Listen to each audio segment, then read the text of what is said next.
All right, my brother, hit us. All right. Everybody, good morning. How is everyone doing? Fantastic. I hope you already know I'm doing fantastic. Got a squad meeting today. Gonna make Kate broke because we're gonna make her go to the most expensive place on the block. It's gonna be awesome. But I hope everyone starts the weekend. If you're not doing an open house, get going on an open house and go knock some goddamn doors and get some business going. Yeah, baby, let's get it going. Woo! Sorry about that. Thank you guys coming to group coaching. It's like, how do you even follow that up? But man, I appreciate the excitement. I appreciate that enthusiasm. It kind of coincides to what we said the other day. You don't have to always be the most logical person. Sometimes you will gain people's attention by simply having tremendous amounts of energy, passion, and enthusiasm. And if you guys don't feel that passion and enthusiasm from Kyle, you are not awake yet. So thank you, Kyle, for bringing us out on the field. So let's talk about this, you guys. I'm excited about this time of year because of something major that's happening on television. What is something major that's happening on television right now? The Olympics. Say again? The Olympics. The Olympics. How many of you guys on this call are huge Olympic fans?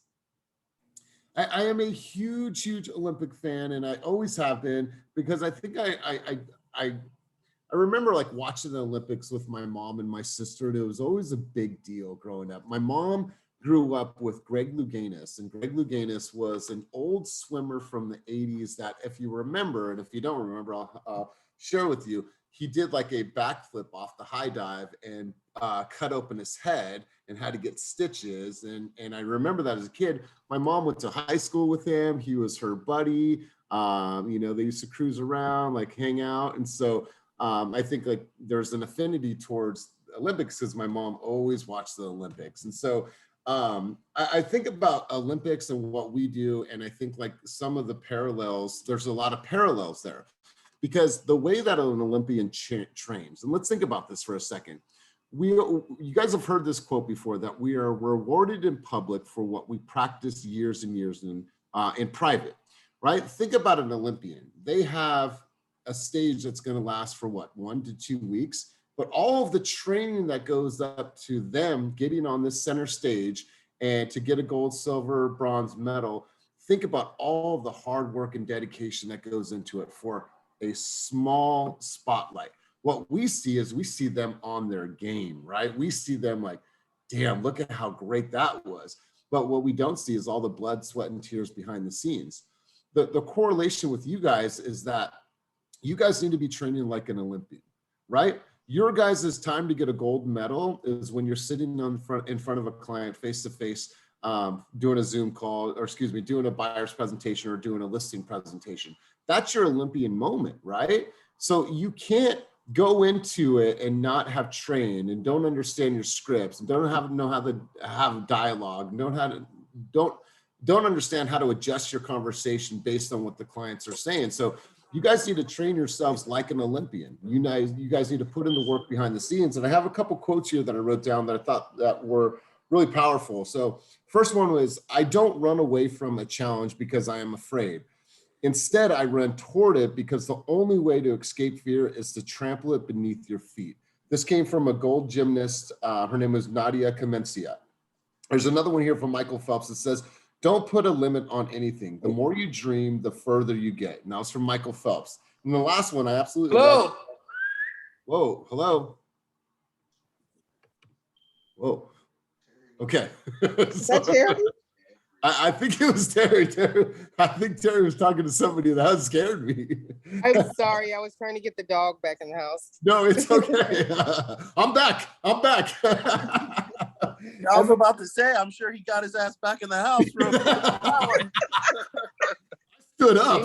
I'm here. All right, this is Daniel. He's back. I'm here. I'm ready. I'm up. And then the last one here, if you think you are done, you always have at least 40% more. And this is from Lauren Crandall. She was Olympic field hockey. When we think about what we're doing in our business, I think that we are all at times guilty of this. I think that we are all guilty of not giving our very, very best and not giving as much as we possibly can. And it's okay, right? It happens all the time to us. is we make excuses, we have things going on, I get a little bit tired, but at the end of the day, I think we all have a little bit more in our tank.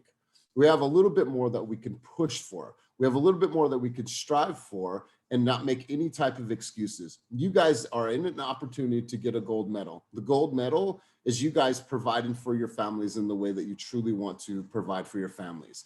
How many people in this room right now want to make over $250,000 every single year consistently, right? If you were to make $250,000, what impact does that have on your life?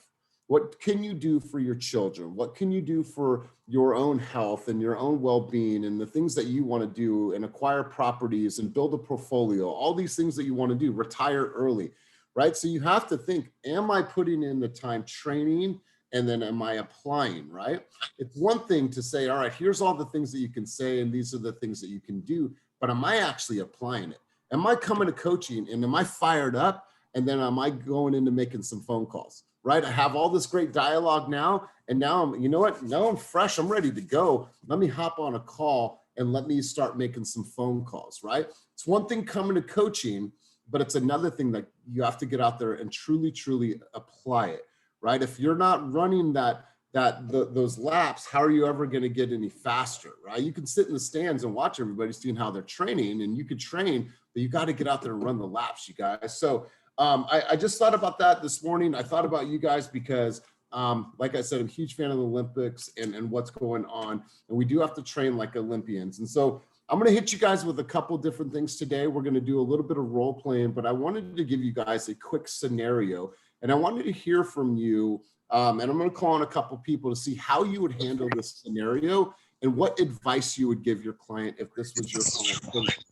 Aaliyah, I'm going to have you mute yourself and get a little background noise. Okay, cool.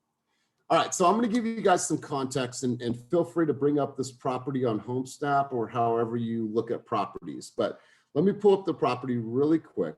And I want to give you guys some context and I want to hear the type of conversation that you would have with your client. This house is 4840 Full Moon Drive in El Sobrante. It's listed for $765,000. It's a 3-bedroom, 2-bath.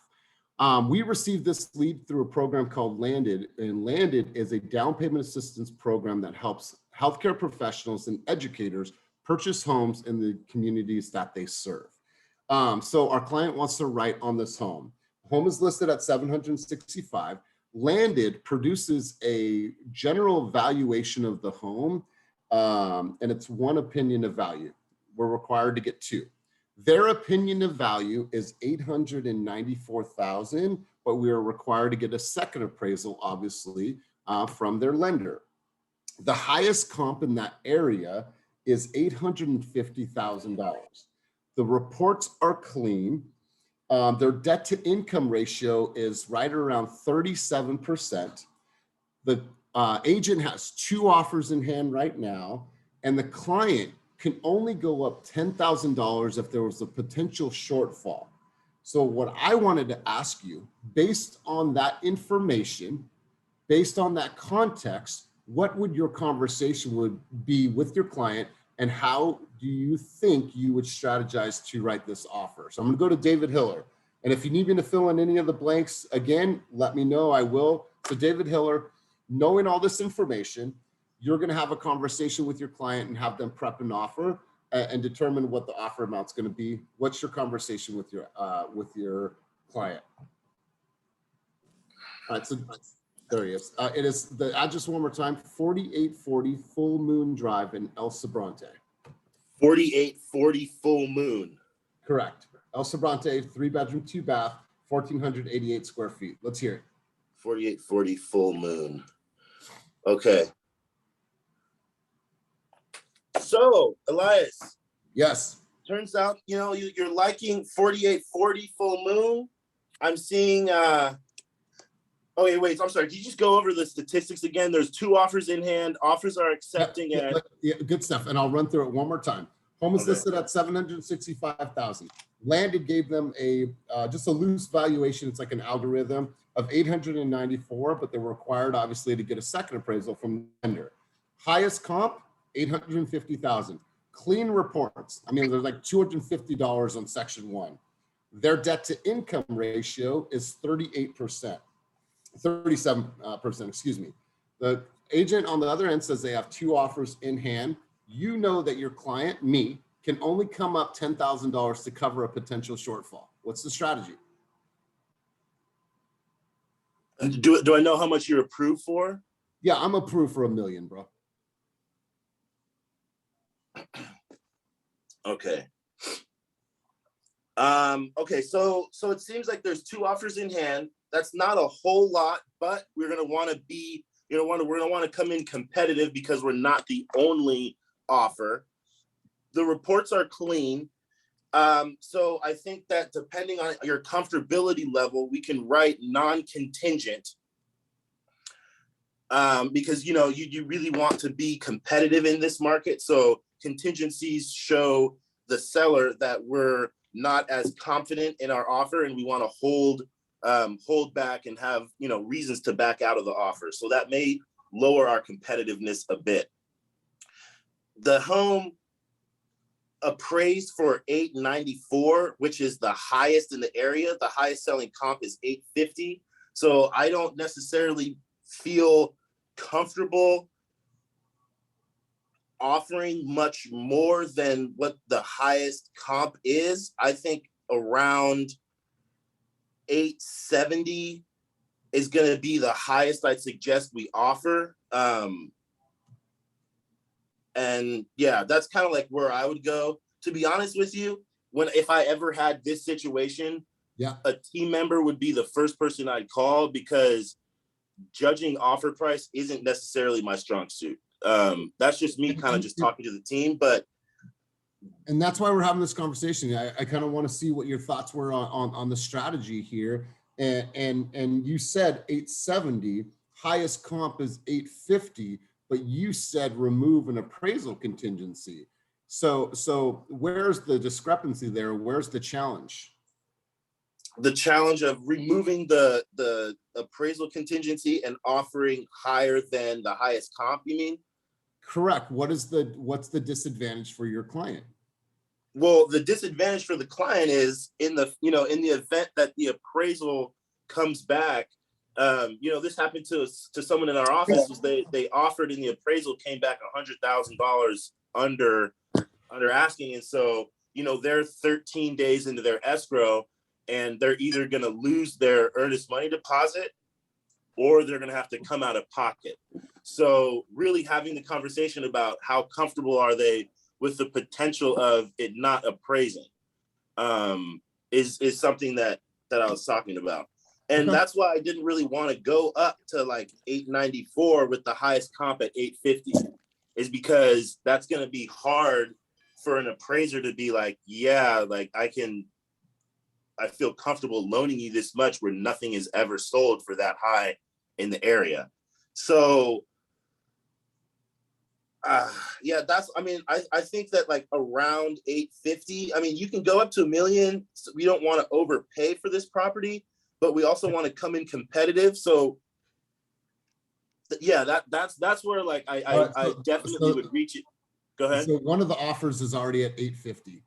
And so I like the way you're thinking. I like the way you're talking. I see Kelly shaking her head. I'm gonna go over to Kelly too. Same situation for you. If you need me to fill in any of the details again, let me know. But what's the conversation you're gonna have with your client about this particular home and what you believe the best offer price would be based on the facts?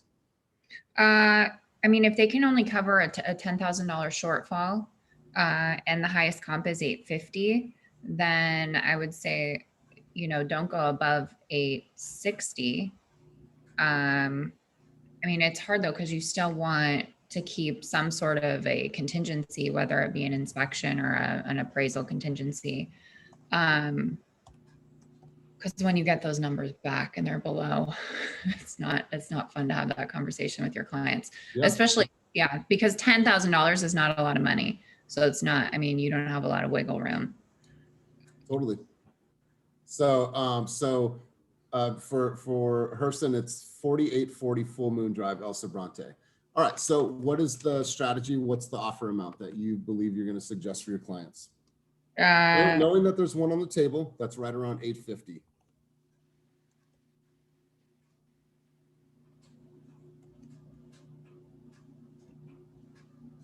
I would leave like a 10-day like appraisal. It's not even, you can't even do it in 10 days. So like 12-day appraisal contingency at 860.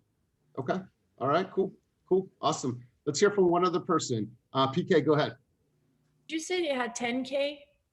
Yeah, so they had 10K as reserves. So for the people that might have just hopped on, home is listed at 765. Landed, the down payment assistance program is going to give them a loose evaluation of 894. They spit out this algorithm, but they're required to get 2 values of opinions of value. The second value of opinion value comes from the lender, obviously. Clean reports. Their debt to income ratio is 38%. They have 2 offers in hand. One is right at 850. Highest comp is 850 in that area. And they only have 10K to cover a shortfall. What's the conversation? I would do 860. I would do 860, knowing that there is a comp supporting 850. I would have that conversation that there's still a risk that it's not going to meet that comp. But since there is some proof, it is, we could have that conversation with the appraiser. I'm going to show up for you at appraisal, and they have 10K. Worst case, if it comes at 850, they can cover the rest, the 10K. If they really, really wanted, I would take a little bit of risk and go 860 to beat at the other offer too. And would you keep an appraisal contingency or would you remove it? They really wanted, no, I would not keep it. Okay, so say the home does not appraise for 850 and it appraises for less, and you don't have an appraisal contingency, then what? Well, I would have the conversation. So here's the thing. In my 6 months of experience, if there is even one comp that is showing in the area that it's 850 and you have an offer, you have a better conversation with the appraiser. You can kind of show and kind of like lead the conversation. So I would say I would lead them that there is a comp supporting that it could come at 850 valuation.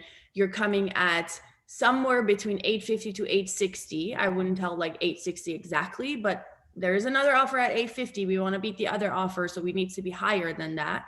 You have 10K reserves. So our bet right now is that we can get 850 appraisal, and then anywhere else that we land on 850 to your offer, you have 10K to play. And then I would also make sure they understand that, but even that is still a little bit of risk. Like, what would you want to do? Totally. And why do, yeah, 1 second. Why did we remove our loan contingency in this case? Loan contingency. I mean, I was thinking about appraisal, but yeah, there was the key couple words that I said there were they're approved for $1 million. That and if they're only offering, let's say, in the 850 range, then their debt to income ratio is significantly lower than what they were actually qualified for. So anytime you're working with a client and their debt to income ratio is below 40%, a loan officer is never going to tell you remove their loan contingency. They're just not going to say that.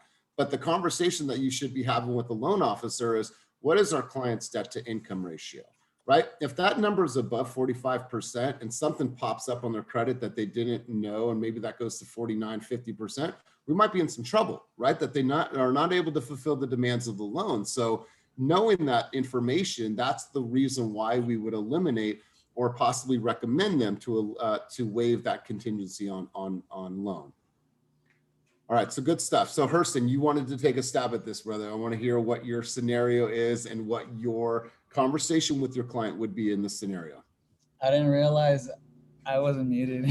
I couldn't even find the address, to be honest. I'm not gonna lie to you. I got 4844. But with the conversation you guys were having, I've actually had this quite a bit, just because during the pandemic, we saw like hundreds of houses, and then we'd always get that situation where I really like this one, but it's risky because it's really, really close. Honestly, I would have the conversation of potentially, if they do have that 10K reserve and it's actually there for, hey, we can do this for competition, and we can come out cash, for the difference that it doesn't appraise for. I would I'd be confident if the home was comparable and they had the same upgrades or like similar, as as nicely as the comp 850, I'd go 850, and I'd say, hey, we can reserve the 10K for the difference that 860, and I'd feel confident, with the 10K in reserve, and obviously meet the appraiser at the property and say why this property is also, as nice as the one that comped out and sold for 850 or 650 for the comparable. Just so you guys know, some appraisers don't want to hear shit from you. Some appraisers won't even have that conversation with you. I don't even make it sound like I'm telling them anything. I'm just, hey man, this is what I thought. I just want to help you out. I'm not sure if you saw the same things that I did. Maybe I saw something you didn't. Just bringing this just in case you missed anything. But if you have the same thing I do, then I think, obviously you did your, I'm just trying to help out. I don't come in trying to tell them anything. I just come in correctly. As I'm the agent, you're the appraiser, you do your job. I'm just doing my job.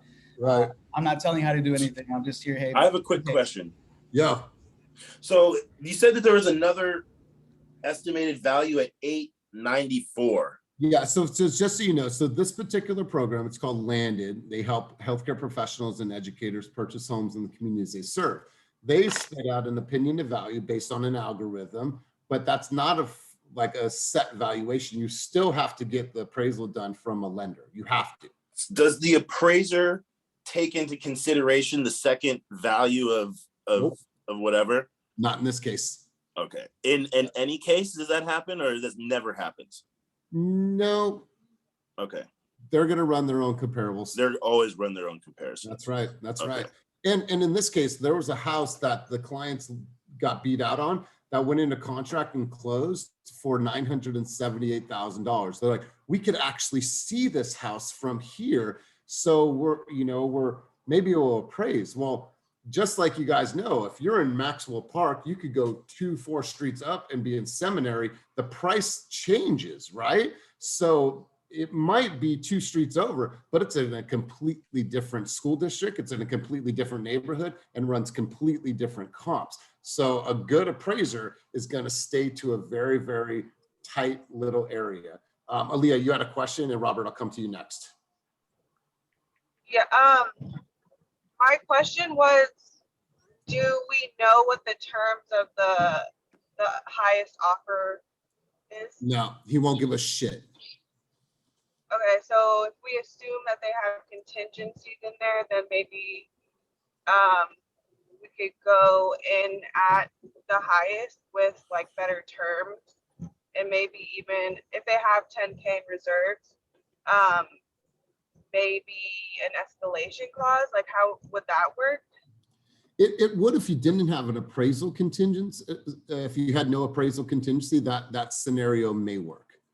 But and I'll get to the final scenario in just a quick second. But Robert, you had a question. Yeah, real quick, and thanks for calling on me. Is that your art? Nah, this is my friend Rocky. Oh, okay. I was like, wow, dude, that's really, really cool. I should have super claimed that right now. I should have. Yeah. Nah, this is my buddy Rocky. He's super dope. This is a real world scenario where Landed appraised it at 894. So Landed gave an evaluation. Now it's not an official appraisal. They're not going to settle for that. Like I asked Landed, I called them. I'm like, can I write and use that? They're like, well, no. Landed requires 2 opinions of value. Ours, which is based on an algorithm, and the one that comes from the lender. Now, what they're going to take is if the one that comes from the lender is significantly lower, they have to go with that no matter what. But appraiser could come in and go over that 894. So it's kind of a gamble. But yes, they have to have a second appraisal done by the lender, no matter what. You're right. What interests me though is that kind of Zestimate number, the 894. That seems like it's $70,000 high. They were even shocked. It was actually $129,000 over asking price, which Atlanta was like, that's crazy. Agreed. Yeah. Anyways, I just want even the sellers, the listing agent said, I don't think that this home will appraise. That was his exact words. Got you. Well, just briefly to answer, I think my conversation would surround what they're comfortable with paying monthly, mortgage-wise, considering that debt to income. And then also the comps, the comp across the street looks like about $513 a square foot. So it's priced almost spot on. So I'm not sure the thing will appraise for much more than say $800,000. We know that there's a comp right up the road for 850. We pulled all the data. There's a comp that is in the same neighborhood, same exact square footage, built in the same time frame, similar square footage on the lot. It will appraise, I believe, at 850, but above that, that's where it gets a little sketcy. Okay, so the comp, I didn't have time to run a real good CMA. The one I was looking at is just across the street. Yeah, so for this particular home, and I can I'll just pull it up really quick so you guys can see it. Let's see. All right, so here is, all right, so let me pull it up so you guys can see what I'm looking at. I think this is a good exercise for everyone. All right, so let me pull this up so everyone can see. Let me share my screen. All right, can everyone see my screen? Someone give me a thumbs up. Yeah. Okay. Good. All right. So if we're looking here, what we did here, Robert, is we kept it to the May Valley neighborhood because that's where the appraiser is going to pull from. So the subject property is here on line 1. We have a comp down here on line 8, which is on the same exact street that sold in April. It is a little bit larger on the lot, but not too much bigger, but it was built in the same year. It's about, I'd say, less than 200 square feet and has an extra bedroom. So knowing that that one has an extra bedroom, let's equate for maybe 840, but we know that there's an 850, but it is a 4-bedroom, 2-bath, but the square footage is only about 200 off. So we know there's an 850 in that neighborhood. So if it was to appraise, I think the highest it's going to appraise for is somewhere around 850. Somewhere around 850. That's why the the listing agent's like, well, it's probably not going to appraise. If you're going to be super aggressive, it's not going to appraise. Is it almost better to then write non-contingent at like 840 or 845? So yeah, so this is good conversation. So just so you guys know, we had this conversation with the client. They can only go 10,000 over. But if you guys are going to have an appraisal contingency, what does the listing agent wants to know? Well, if I have an appraisal contingency, and there is a potential shortfall, is the client totally out? Well, no, not necessarily, listing agent. What we put in the contract is that our client has the ability to cover a shortfall up to $10,000. So we wrote that in the contract, right? So we kept an appraisal contingency in. We wrote the offer at 885, stating that if there is a shortfall, then the client can cover up to $10,000. And so that was our offer, right? We removed our appraisal, or excuse me, our loan, because our debt to income ratio is so low. We removed our inspection contingency and kept that appraisal. Now, the listing agent said it's probably not going to appraise. We said, we know that. That's why we have to keep this and protect our client. Well, they got another offer over 900 and it was non-contingent. Case in point, we didn't win. We came in second position, but having that conversation with the client, he said this to us. He said, our last agent that we worked with felt like all they wanted to do was win, and they only wanted to win for themselves. What the client told us in their exact words were, thank you for really looking out for us and looking at this from a data standpoint and making sure that you guys protected us. We see what your guys' strategy was, and thank you for not just writing the offer and saying, oh, let's just win. I'm like, because that win would have only benefited us, right? And it would have been a temporary win for us, because if it falls out of contract, then we're fucking back at square one. We look at dickheads because we didn't support our clients and their needs, and we didn't look out for their money. And then here we are, and our client's on the hook for $50,000, $60,000, $70,000, and we never even had that conversation with them, right? So full transparency up front, we could have said, you know what? Yeah, just remove we're close. We knew we were close. We came in at number 2. And in this case, I'm okay with them not winning and moving on to the next house. Winning is making sure that all parties are going to be happy. So that was the scenario, you guys. I want to do more of these scenario talks. I'll pull up more comps. We'll pull up disclosures sometimes. That way we can have a real discussion around, well, what would be the strategy? How do you communicate? How do you convey this message to a client? Kelly and I have a client that there's a $40,000 shortfall, but they knew that there was going to be a shortfall. Did they know it was going to be 40,000? No, we were surprised by that. But the client is willing to move forward, and we're going to negotiate and try to get some of that money back for them. So case in point, you guys, this was a scenario that we just ran into, just happened yesterday. But at the end of the day, our clients are super stoked with us, super stoked with us. And they can go over $1 million. They can go over $1 million. But we didn't even need to even like tap into anything extra. We didn't need to, go to their max. We found a house that they truly, truly loved, and it just didn't work out. But we're number 2. So I'm okay with that. I'm okay with that. So that's the scenario, Robert. that's the scenario. So let's do this, you guys. Do you guys find this conversation, this dialogue helpful? Yes.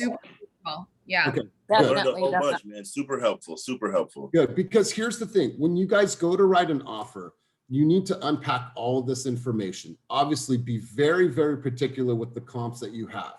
Understand all of the reports. I want you going through the SPQ. I want you to go through the TDS. I want you going through the general home inspection, the roof inspection, section 1. I want you guys to unpack all of that to see, is there any major red flags that these people could not move forward with in the house, and they're going to take on a huge undertaking, right?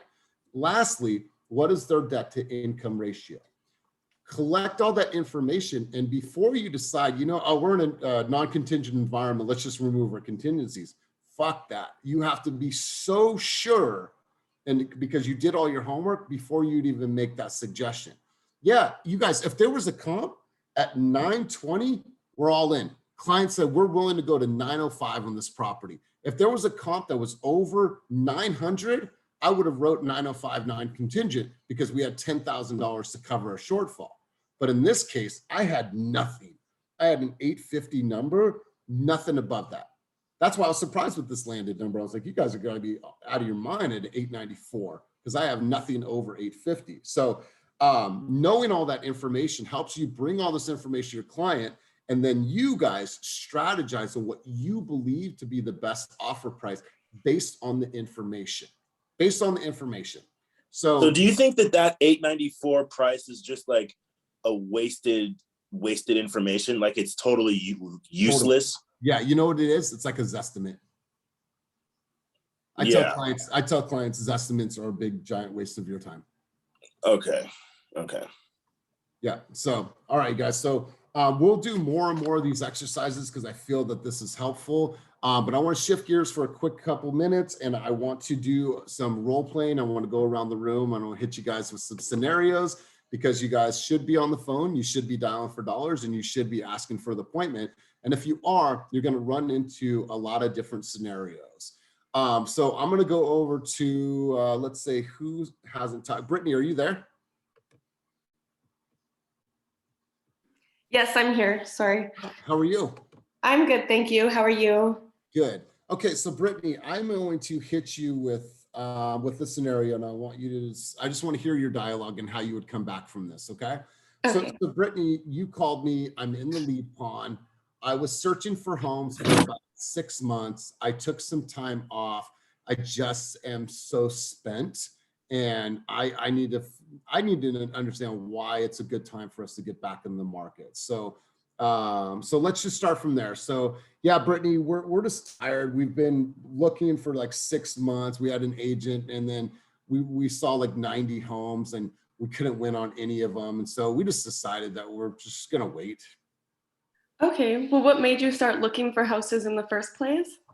Our kids. Okay, well, I think right now is a great time. I know it has been really busy the last 6 months up to a year. It's been really hectic for the buyer, but it is starting to stabilize. I think now is a better opportunity for you to jump in. And if you want to start looking at houses, we could see what fits you best, and then we could go from there and come up with a good strategy for you. Mm-hmm. I mean, what would be different from now than what it was 2 months ago? Before there was a lot of offers on each house. Now there's not as many offers on each house. So there is that working in your favor. Houses are starting to sit on the market a little bit longer. Before they were only on for like 3 to 5 days and they would go off. So there is that also works in your favor. So why is there, so you said it's more time on the market, but why is it a little easier? Why is there not 20 offers on each home right now? I think it's just starting to slow down a little bit for the buyers. I think buyers are starting to, either they already got their property. So I think that's why houses are sitting on the market a little bit longer. Okay. And so, what's your strategy to help clients get offers won? Well, we can make sure you have your pre-approval done. I think that definitely helps when we go out and look at properties. They know you're serious and you're ready. And then we could go over some contingencies and see what you're comfortable with. And then we could go from there and see what your budget is. We can try to find everything that we can within your budget, something that you're happy with. Okay, now close for the appointment, Brittany. Okay, so when would be a good time for you? We can go look at some houses. I could send you some properties today. You can let me know what you're interested in and I can schedule some appointments for you. So you pick the time and close me for the time. Okay, does this weekend, this Saturday work for you at 1 o'clock? For what? To go look at some houses. I'll send you some properties today. You can let me know what you're interested in and then I can schedule for this Saturday between like 1 to 5 if that works for you. Yeah, that does. Okay, perfect. So I'll send you some properties later today. Do you want me to text them or email them to you? Text them would be good. Okay, sounds good. I will be in touch. Talk to you soon. Let's give Brittany a round of applause. Brittany, really, really strong stuff here. You know what? You know why we're seeing more or less offers on homes? It's exactly what you just did, Mr. Buyer. When you said that you guys took a break out from shopping, buyer fatigue is a real thing. And I'm sorry, Mr. Buyer, that your last agent didn't prep you as how important that is and what it does, because it's tiring, right? I'm sure you guys were exhausted, right?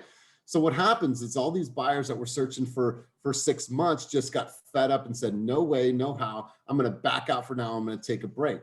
Well, then summertime comes. And what happens in the summertime traditionally in real estate is that we see an influx in inventory. So having less people on the market, more inventory, we're starting to see the market stabilize and get a little bit back to normal. Normal, like you said, Brittany, means that houses are going to sit on the market for 14 days.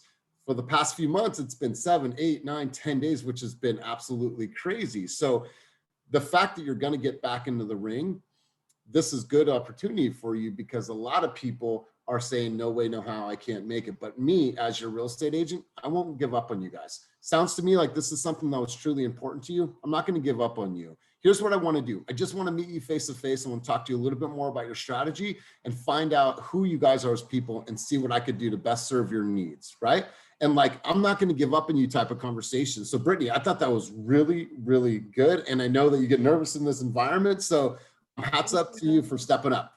Thank you. I just started doing some calls, so I'm just getting comfortable with it, but thank you. Get uncomfortable with this shit. So really, really good job. So Kyle, he wanted to chime in. He said he just had this conversation with 5 people yesterday. So Kyle, same thing, my man. We're done. We're spent. Thanks for calling. But you know what? We're giving up on that whole home buying experience. We're just going to rent for the next 22 years because this shit sucks. Yeah, man, Elias, I hear you. This shit is absolutely crazy. And it's almost like I've never seen it before in my life. I don't know. This is your first time going through the whole buying process? It is. Yeah, and quite a freaking scary time to be going through it. I mean, shit, how many times did we write offers? 4 or 5 times and got whooped out of the market? Yeah. It's tough. It's tough. But let me tell you something real quick while I have you. In the recent month and a half or so, we've seen the market take a pretty decent slowdown. We've had it to where these top listing agents are actually calling the buyer's agents to see if they're going to write offers on the property. Prior to that, we couldn't even get a hold of those listing agents because they were just getting bombarded with offers. And so, Elias, man, if you got a couple of minutes, I'd like to just chat with you about kind of what's going on. Yeah, I do, but you got to keep it brief. Oh, man, I'll keep it short and sweet. So really what's happening is, just like you, we're seeing a lot of buyer fatigue. People are jumping out of the market because they're seeing all these prices that are just going skyrocketing, and they're getting priced out of these areas in a blink of an eye. And it's super frustrating. And so buyers are just throwing in the towel and they're quitting. But right now what's going on is people are moving back into the cities because, the COVID thing has calmed down. People are going back to work. Urbanism was a big thing for a long time, and now it's restarting up its thing because COVID's calmed down. So people are living in the cities again. They're going back to work. Another thing that we're seeing is a lot of people are catching up on their vacation time. Everyone was locked down for so long. I don't know, man. I was in Santa Cruz last weekend. I couldn't even see the color of the sand. There was so many damn people out there. So I'm sure that's where a lot of people's weekends are going, in comparison to before when there was 15, 20, shit, I even saw 80 offers on one property. Now we're seeing, sometimes 2, sometimes 5. So the market has cooled down. I don't think it's going to drop. I think we're at a stabilization point to where we're actually in a healthy marketplace. Because before it was really unhealthy. Everybody was gorging, having to get into houses. It was a crazy rush. It was insane. It was intense. People were losing. People were winning. People were paying $170,000 over asking value. It was just wild. And so right now, I think is kind of a good time to just maybe rethink the strategies, jump back in, go see a few places, see what you think, test the market, and maybe see if we can get you into something. Because after all, that's what you'd like to do, right? Is start paying your own piggy bank instead of paying somebody else's. Yeah, no, I hear you, man. You're definitely making some valid points. Yeah. So yeah, man, I don't know if it's up to you, but I'd like to show you some numbers and some data. So if we could hop on a quick Zoom call with you and the wife and maybe throw the kids in there, I'd like to show you some numbers of what's really going on in the marketplace. Yeah, that sounds good. Cool, man. What do you think about this weekend? I've got 10 a.m. in the morning time or sometime in the evening. What works better for you and the family? The evening time always works best. Cool. What do you think? Should we shoot for around 4 o'clock right before dinner time? Yeah. Cool. Sounds good. Well, following this, I'll shoot you an email like we always have done, and then I'll see you at that time. Cool. Love it. All right, man. Talk to you soon. Yeah, damn. Right? Like spoken like a true professional. I've watched Kyle grow in this company, in this business. A couple key things here. He gave scenarios that were not the normal scenarios, right? What's the normal scenarios? Interest rates are low, right? People moved out of pandemic because of pandemic. We know that, but give me some color, right? Like the whole Santa Cruz example here, and people going on vacation and people not spending every single weekend because they ain't got shit else to do, seeing houses cooped up in their mask. It's really valid points, and it makes people think. And I love that somebody put it down in the chat. Tie it down, brother, because you can give all this great information, have great dialogue, and we've done that before. I'm like, okay, cool. Well then, let me know if you ever need anything. I'm gonna put you on another drip. Fuck. Remove that from your vocabulary entirely. Put you on a drip. Nobody cares and nobody knows what that means. Here's what I'm going to do. I want to talk to you. I want to see your face. I want to meet with you guys again. Let's do coffee. Let's do Zoom, whatever that is. That way we could have another strategy call and I can inform you more about what's happening in the market. I have some time tomorrow or the next day at 10 or at 4, what works best for you, and ask for the appointment. There is nothing beautiful about having all this dialogue and then just, all right, cool, great chatting with you. Fuck that. We are not calling to chat. We are calling to provoke thought and then ask for an appointment. Whether that appointment is on Zoom, whether it's at a coffee house, or whether you're simply taking the whole family out to lunch because you know that they have needs that you can fulfill. So love it, Kyle. Remember that, you guys. Don't leave the conversation with just you providing information. Close for the appointment. But the only way you're going to close for the appointment is by actually asking for it, right? How many of us, by a show of hands, sometimes forget or fail to ask for the appointment? Yeah, it happens all the time, right? If you guys have them, what is the chances of you guys, what's going to happen? You have a 50-50 chance of you getting an appointment. If I have a 50-50 chance of getting an appointment, I really like those odds. And if I get an appointment, I have an opportunity to make $20,000 from that one ask. Shit, I have to think about it this way. Every time I ask or do not ask for an appointment, I could potentially make 20,000, or I left $20,000 on the table. I love it. I love asking for the appointment, because what are they going to say? Chances are they might just say, yeah. Good timing. Good timing. So Brianna, I want to go over to you, and I want to have the same context. Are you there? All right, we'll come back to Brianna. We'll go over to, let's see, Storai, are you there? All right, hence why I love cameras on. Gabrielle, are you there? Yes, I'm here. All right, so same context for you. Let's run it back and let's hear this conversation. So yeah, Gabrielle, we're spent. We did shop for about 6 months, could find nothing. We had a real estate agent, wasn't really that communicative to us. And we just kind of put that on hold for now, but I really appreciate you calling.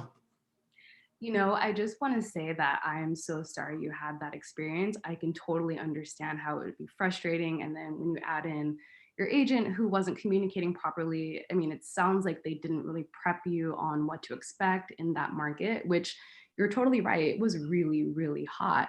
But you know what? I just want to let you know, there has been a shift. So, you know, I do have a little bit of good news. You know, in that market, you may know that you would put in an offer and you'd be one of like 15, 20 offers. Well, even in the past, like 3 or 4 or 5 weeks, we've seen a shift. Homes that used to get, you know, a handful of offers might be getting a few less. We're seeing more inventory on the market. So there's more options for buyers to choose from. And so that really helps make a calmer environment for the buyer. And, you know, that shift is what I'm letting buyers know. It might be time to get back into the market. Also, interest rates are low. And so if you have that long-term goal in mind to get your family into a home that works for you, I would really think about coming back out into the market and seeing if we can get you in something that you love. You know, I would love to just maybe spend a few minutes with you after, you know, at a time that works better for you and your family, to talk to you about what's going on in the market and see if I can update you on why now is a better time. Yeah, I mean, I'm open to that. Okay, well, how about tomorrow at 4 p.m. or I also have some time Sunday at around lunchtime. And is this in person or is this Zoom? I would be down to meet via Zoom. I know it can be hard corralling family members, so Zoom would work well for me. Yeah, that works. Okay, so I'm going to send you a text after this with the Zoom information, and I will talk to you Sunday at noon. Yes. You know, I think this word, it defines it perfectly, smooth, because at no time did I feel like you were shaken up. There's something that stood out to me. It was this good news line. Well, I actually have, and the tone in which you said it, it was like, I actually have some good news for you. You kind of led with this approach early on, which was feel, felt, found. You know, Mr. Thompson, I understand how you feel, and a lot of clients have felt the same way. But what they have found right now, or what they have found working with me, or what they have found working with me and my team, and I think that when you say and use feel, felt, found, even if you're not doing it in that style, but you're saying those things, it puts you in a position of empathy. And I thought that was really, really good stuff. So you guys, I'm having smooth like water. Yeah, absolutely. I'm having a really, really good time hearing you guys. I think that your skills are growing. Let's go with one other person. I have time for one other person. I'm going to go up to Robert Jones because he's smiling. He's got the art in the background there. So I'm going to go to Robert Jones. I'm going to have that same conversation. So Robert, you've been grinding on the lead point. You've been calling people. Finally, someone picks up and they want to actually have a conversation with you. That one person, that's all we need, is that one person. And they say, you know what? Hey, Robert, yeah, we decided to put this on hold for a while.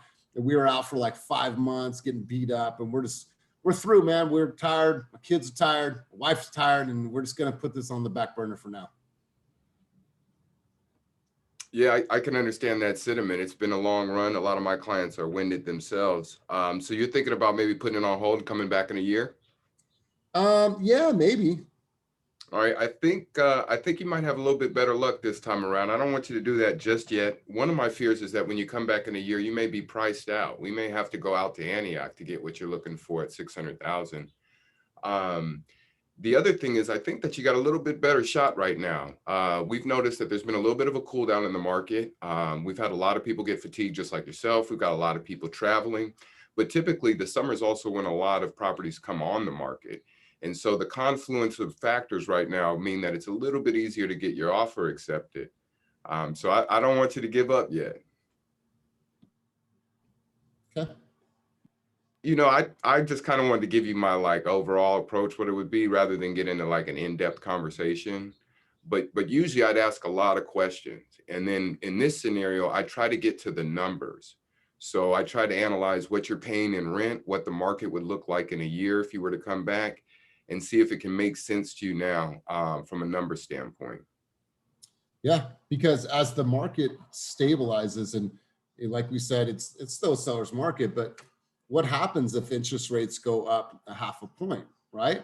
If numbers stay exactly where they are right now and maybe increase slightly up on purchase price, well, if your interest rate goes up a quarter of a point, what's that going to do to your monthly payment, right? And Robert, the fact that you said the clients share the same sentiment, some of my clients share the same sentiment, and you know, I want to buyer beware, right? Waiting is not always the best bet. And that's kind of the sentiment that I got from you and the feeling that I got from you. It's like, well, hold on, before we truly make that choice, let's really think about all the variables here. So Robert, the way that you talk to people and your tone, I've said this time and time again, it's truly soothing, right? People like, I don't know if it's the bass in your voice or whatever it is, but you have a way of like connecting with people, and it's you slow everything down, right? A lot of times people think, well, if I'm in sales, I need to talk fast, I need to be witty. Well, no, you have to be witty, but you can have a calm, cool, collected tone and it really work in your favor. So yeah, I think that what you said right now is spot on. So let's do this, you guys. I want to go around the room. I want to hear some of your guys' key takeaways, because we heard some fire from each of our team members today. So let's go over to Ryan. Ryan, what were some of your takeaways from today's session?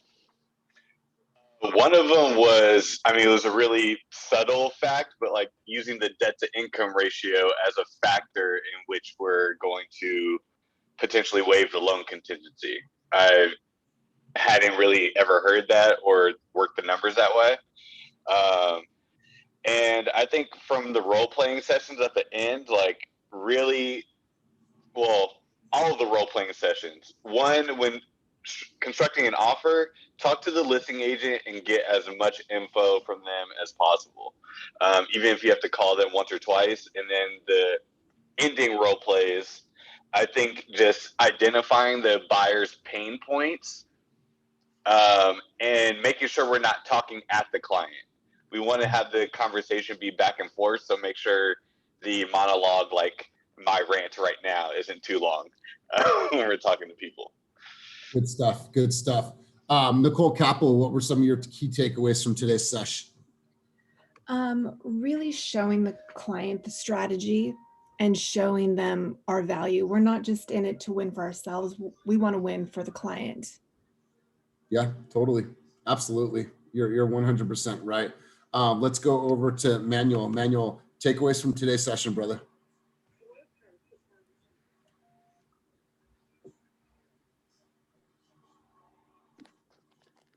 Oh man, Oh, we're losing you, brother. it was great stuff, man. There you go. For those that can you hear me? Yeah, we can hear you now. Okay. Yeah, I mean, it was great stuff. I mean, for those that know me, I'm not an agent yet. I'm in the process. But I mean, you know, once again, just being a professional in your field and kind of knowing how to maneuver and talk to your client is key. So for those guys that are, you know, staying on top of the market and able to, you know, provide that information to your clients, I mean, that's definitely key. Love it. Love it. Sasha, how about for you, brother? Key takeaways from today's session.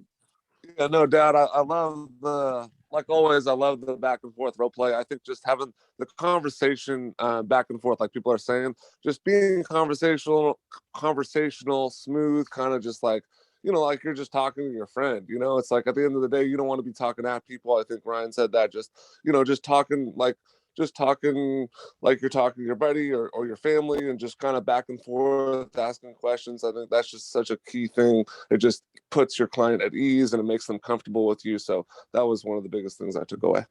Good stuff, Sasha. And then let's go over to Jaya. Jaya, takeaways from today's session.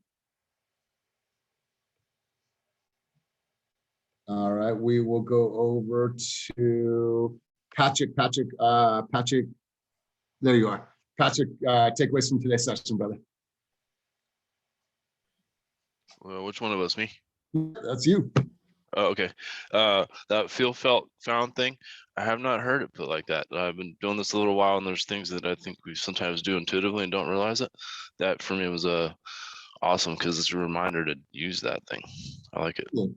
Yeah, and I remember learning that in my career when I was 19 years old, and it's always been like, yeah, it's like in the back of my mind, it's always something that's there, but sometimes we forget to quantify it. So good stuff. So I'm going to bring us full circle. I'm going to have Damian takeaways from today's session, my brother, and I want you to send us out on the field or off the field. Oh man, how did I know that was going to happen? I'm over here knee deep in emails. No, my takeaway from today is just continue to be strategic and continue to tap in to learn different strategies on how to do the best for your clients, because it really does come in handy. I can tell you that firsthand testimony this week, just on how important strategy is and what that impresses to your clients. Like, they are so gratified when somebody goes above and beyond, and then is gratifying to you, not only in a paycheck, but like, I just been feeling hella good because I'm doing what I'm supposed to for my clients. So today was a reminder, stay on top of that shit. And as we go out to the field today, just go out there with energy and believe in yourself, believe that you can do it for your clients. And no matter what it looks like, there is opportunity out there for all of them to realize their dreams. Just help them do that shit. I love it. I love it, you guys. Listen, train like an Olympian. Train like an Olympian. Okay. I want you to remember that. I want you to watch the Olympics. I want you to study the Olympics. I want you to see what their workout routines are. And you guys, I want you to correlate to what you guys are doing in your business. You should be exhausted because of the amount of training that you're doing behind the scenes. And you know, it's going to show up. It's going to show up when you guys making $250,000 a year. I promise you. Train like an Olympian. Have a wonderful day. Aaliyah, if you can stay on for our coaching session. Thank you guys for being here, and have a wonderful, wonderful day.